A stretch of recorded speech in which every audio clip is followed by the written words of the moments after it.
What's up everyone? Now I know this is my third time talking about Jujutsu Kaisen Season 3 Episode 8, but I think this information right here could be really important. So if you haven't heard by now, the current director of JJK Season 3 is going to leave once Part 1 finishes. If you want more details about why he is leaving, check out this video, but a lot of fans online are really worried about JJK Part 2, whether the quality of animation will drop or not. That is why I think Episode 8 is going to be really interesting, because the current storyboard artist and also episode director is just one person, Yosuke Takada. If you didn't know by now, the current storyboard director for the entire season so far has just been Shota, the director of Season 3. As we can see right here, he's the storyboard director for Episode 5, 7. If we look at the IMDb, let's check out Episode 5 real quick. He is the storyboard artist for Episode 5. Same with 6 and also Episode 7 as well. But Episode 8 is going to be different because the storyboard artist is Yosuke Takada. Now for those who don't know what storyboard artists do, they just draw out the rough panels that decides the camera angle, shot flow, and visual storytelling before the animation begins. So an example is in Episode 5, Yuji and Hikari were meeting for the first time. We saw a different camera angle in the anime to what was happening in the manga. In the manga, we had the face-to-face between Hikari and Yuji, but in the anime, we had a camera in the corner watching over Yuji and Hikari talk on the side instead of the face-to-face in the manga. So that's the storyboard artist's decision, and that's what a lot of fans have been enjoying. These cinematic shots that are different to the manga, that is just more creative than just what would have been, a face-to-face conversation between Hikari and Yuji. So in Episode 8, we get a little sneak peek that if the current storyboard artist does leave, will the animation still be really good? I believe if the series director does leave, I'm sure they'll replace them with someone else who's as good as them. I mean, there's a lot of talented people working for this anime, so I'm sure they can find someone else really good to replace them. And I guess, long story short, if this episode doesn't feel any different from the previous episodes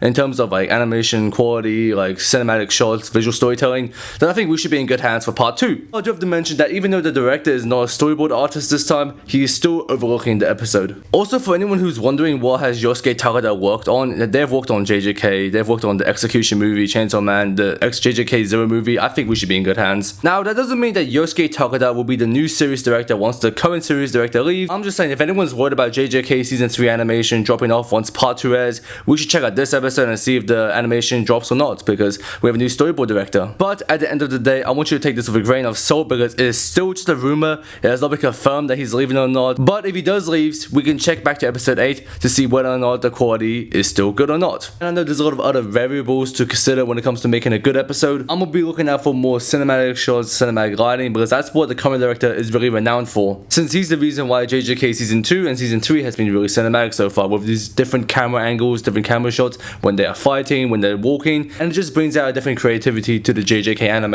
Anyways, that's it for today's video. I just thought this was some pretty cool information to share. So yeah, alright, have a wonderful day, stay safe, and I'll see you in the next one. Bye bye.